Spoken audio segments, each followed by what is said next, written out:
I never really believed in the whole Friday the 13th superstition. Growing up, it was always just something people joked about. Teachers would mention it in class. Someone would say, "Watch out for bad luck today," and then the day would pass like any other. But the Friday, the 13th, during my junior year of high school, was the only time I've ever felt like that date might actually mean something. It started as a normal day.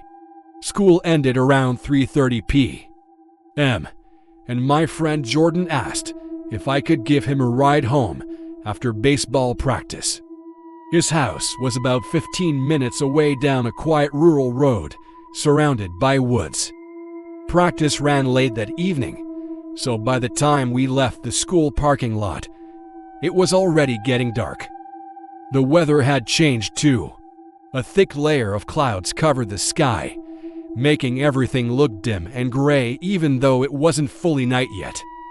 As we pulled out of the parking lot, Jordan joked, "Of course this happens on Friday the 13th. "What?" I asked. "Bad weather, weird vibes, empty roads. It's like every horror movie ever." I laughed and kept driving. For the first few minutes, everything felt normal. Then we noticed the road was completely empty. Not unusual for that area, but that night it felt strange. No cars coming from the opposite direction. No headlights behind us. Just the sound of the tires rolling along the pavement. About halfway to Jordan's house, we saw something ahead. A car parked on the side of the road. Its driver's door was open. The headlights were on, but there was no one around it. I slowed down instinctively. "That's weird," Jordan said quietly. As we passed, we both looked at the car. It was an older sedan. The interior light was on, illuminating the empty driver's seat. No one inside. No one standing nearby. Just an empty car with the door hanging open. "Maybe someone ran out of gas," I said. Jordan didn't respond. We drove another few hundred feet before he said, "Did you notice something?" "What?" "The engine wasn't running." I hadn't noticed that. The headlights were on, but the car was silent. We kept driving. About 2 minutes later, Jordan suddenly leaned forward in his seat.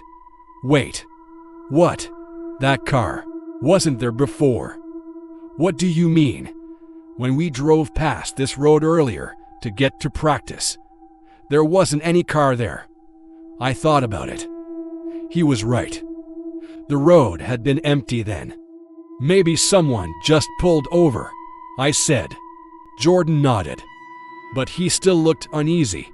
Then something appeared in the rearview mirror. Headlights. I frowned. "Where did that car come from?" I said. Jordan turned around to look through the back window. "Is that the same car?"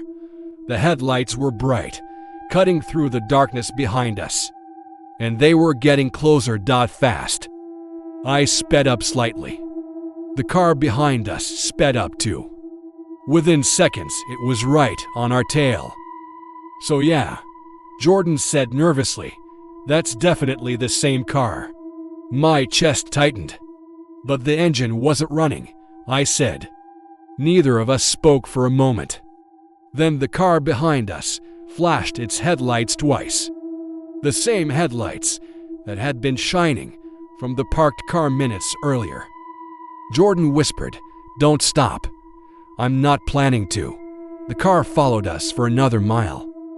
Right behind us. Never trying to pass. Never backing off. Just staying close. Then suddenly it turned its headlights off. The road behind us went dark. Completely dark. I checked the rearview mirror.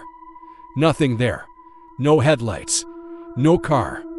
Jordan twisted around in his seat. "Where did it go?" he said. "There's nowhere it could have turned," I replied. The road behind us. stretched straight for at least half a mile. No side streets, no driveways, just empty road. But the car was gone.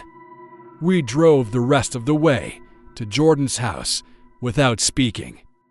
When we pulled into his driveway, he sat there quietly for a moment.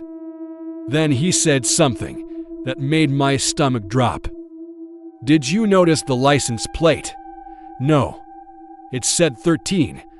I laughed nervously. "You're joking." He shook his head slowly. I swear, I didn't believe him until the next morning, when my dad showed me a news article on his phone about a crash that happened on that same road the night before. A driver had died after hitting a tree. Time of the accident, 8:13 p.m. Exactly when we passed that parked car. And when they showed the photo of the wrecked vehicle, it was the same sedan we had seen on the side of the road, with the driver's door still open and the headlights still on.